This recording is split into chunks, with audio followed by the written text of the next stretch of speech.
Salve nação corintiana, o esquenta do Timão na veia está no ar. E hoje a partida vai ser pela Copa do Brasil, jogo duríssimo, jogo de volta contra o Atlético Goianiense. Na primeira partida nós perdemos de 2-0 em casa e vamos ter que reverter esse jogo fora de casa. Se ganharmos por 2 gols de diferença, a partida vai para os pênaltis, não tem diferença de gols fora de casa nesta fase. E se ganhar por 3 gols ou mais, aí classifica diretamente, mas temos que reconhecer que é um jogo bastante difícil. O Atlético Goianiense mostrou como uma equipe bem competitiva, muito bem armada pelo Barroca, uma equipe bem compacta, que ocupa bem os espaços, jogadores se dedicando muito, marcando muitas vezes a saída de bola, um jogo bastante complicado, em que nós vamos ter que jogar muito mais do que jogamos no primeiro jogo. E o Corinthians vai ter o desfalque do Fagner nessa partida, por questão de suspensão. Provavelmente vai deslocar ali o João Vitor para a lateral direita, que é um zagueiro de ofício, mas fez boas partidas jogando como lateral. Ou pode até deslocar o Bruno Mendes e manter o João Vitor de zagueiro. Caso o João Vitor seja deslocado, ele tem a opção provavelmente para jogar ao lado do Gil, tanto do Raul quanto do Bruno Mendes. Na verdade, na última partida, pelo Brasileirão, que nós vencemos o América Mineiro, na verdade o Corinthians fez uma boa partida, mas aquela formação ela funcionou muito bem por ser um jogo fora de casa, né? Não era um mata-mata, ninguém tinha vantagem ali, e o América Mineiro, por jogar em casa, teve que sair mais para o jogo, né? O Corinthians, pela necessidade ali de melhorar a marcação, Silvinho optou por uma formação mais cautelosa, jogando nos contra-ataques. Mas foi muito bem, porque o América não teve chance nenhuma no primeiro tempo, nós tivemos ali pelo menos 3 chances, né? E numa delas foi o gol de pênalti do Fábio Santos. Mas para esse jogo, em que nós precisamos atacar, pressionar o adversário na saída de bola, então realmente jogar com a mesma formação, com certeza não deve funcionar. Primeiro que você não pode jogar com 3 volantes em um jogo que você precisa atacar, você precisa pressionar o adversário. A tendência é que saia um deles, né? Eu acredito que vai manter o Gabriel junto com o Cantillo pela qualidade do passe, um jogador que tem visão de jogo, sabe enfiar uma bola, pela necessidade de vitória. Eu acredito que mesmo ele não sendo um bom marcador, o Silvinho deveria pelo menos optar por ele. Essa é a minha opinião. Cantillo, que no jogo anterior acertou 96% dos passes, foi muito bem, inclusive jogando como armador, mas o jogo de hoje deve ser um jogo muito mais truncado, marcação muito mais forte, e não vai ter a liberdade que teve o jogo contra o América, que ele jogou no contra-ataque. Outra coisa, o Luan como falso 9, mesma coisa, fora de casa funciona melhor.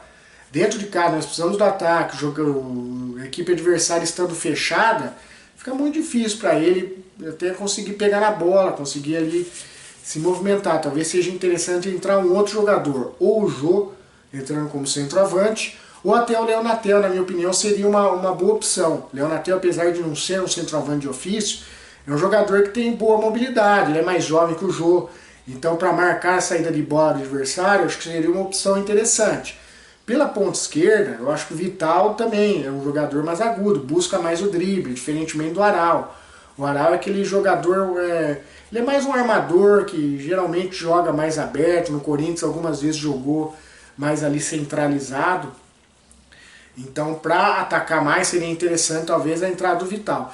Para a função de armador, né, no caso você tirando o Luan ali do falso 9, você pode colocar mesmo o Luan ali como armador, ou até colocar o Arauz. De repente o Arauz, por ter mais mobilidade, por ser um jogador ali que ajuda um pouco mais na marcação, talvez seja interessante para tentar marcar a saída de bola do América.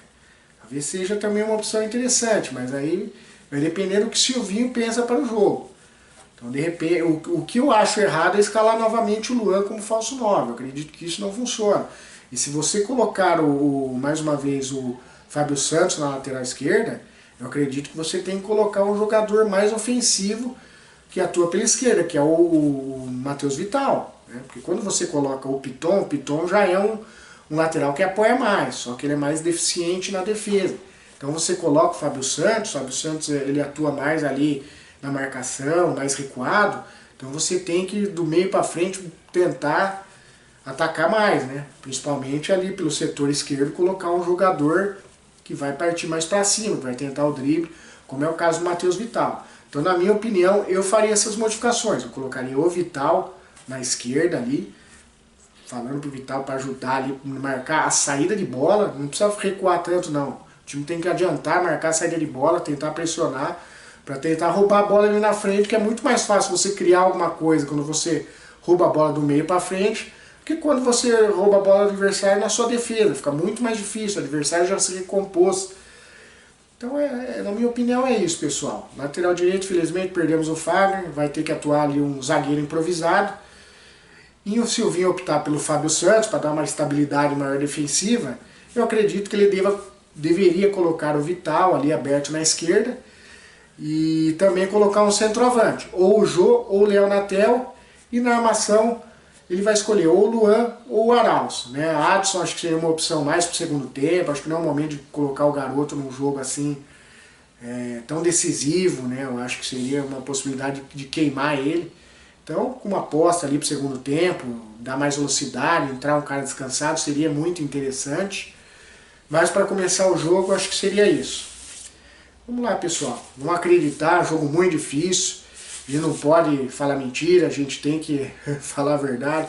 A chance maior é de passar o Atlético Goianiense, a verdade é essa, mas nós temos que acreditar sempre, nós somos corintianos, né? Quem é corintiano sabe, principalmente o das antigas, sabe o tanto de jogo que o Corinthians já virou, jogos difíceis e que o Corinthians superou e conseguiu vencer quando ninguém esperava. Às vezes acontece o contrário, todo mundo espera que o time vai arrebentar e acaba eliminado.